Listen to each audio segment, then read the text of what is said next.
নিলয় আলমগীরকে চিনেন না এমন কোনো লোক আছে কিনা? আমার জানা মতে না। নিলয় আলমগীর একজন তরুণ অভিনেতা। বর্তমান সময়ে জনপ্রিয়তার দিকে বিবেচনা করলে নিলয় আলমগীর এর নাম থাকবে বেশ উপরের দিকে। আজকে আমরা জানবো নিলয় আলমগীর কিভাবে ফিল্ম ইন্ডাস্ট্রিতে আসলেন এবং এত জনপ্রিয় বা কিভাবে হলেন।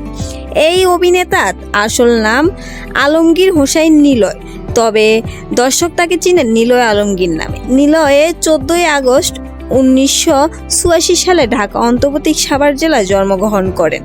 অনেকেই মনে করেন এক সময়ে জনপ্রিয় নায়ক আলমগীরের সন্তান নিলয় আলমগীর, কিন্তু তা না।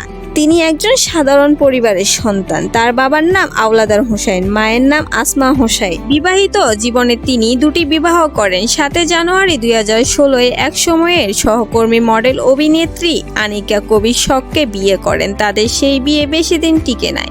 17 জুলাই 2017 বিবাহ বিচ্ছেদ হয়। 30 জুন 2021 তিনি তাসনুমা তাবাসসুম রুহিকে বিয়ে করেন। 2009 সালে ফেয়ার অ্যান্ড লাভলি প্রযোজিত এনটিভি আয়োজিত সুপার হিরোইন রিয়েলিটি শোতে নিলয় আলমগীর চ্যাম্পিয়ন হয়। সেখান থেকে মূলত তার ফিল্ম ইন্ডাস্ট্রিতে যাত্রা শুরু। এরপর তাকে আর পিছনে ফিরে তাকাতে হয়নি। সোনার পাখি, রূপার পাখি নাটক দিয়ে তিনি ব্যাপক জনপ্রিয়তা অর্জন করতে সক্ষম হন।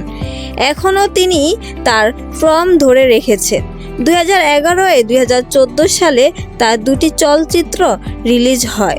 চলচ্চিত্রের দুটি নাম রাইলি রোড এবং অল্প অল্প প্রেমের গল্প। প্রিয় দর্শক, নিলয় আলমগীরের জীবনীও আপনার কাছে ভালো লেগে থাকলে আরও সুন্দর সুন্দর ভিডিও পাওয়ার জন্য ভিডিওটিতে লাইক দিয়ে চ্যানেলটি সাবস্ক্রাইব করে রাখুন। ধন্যবাদ।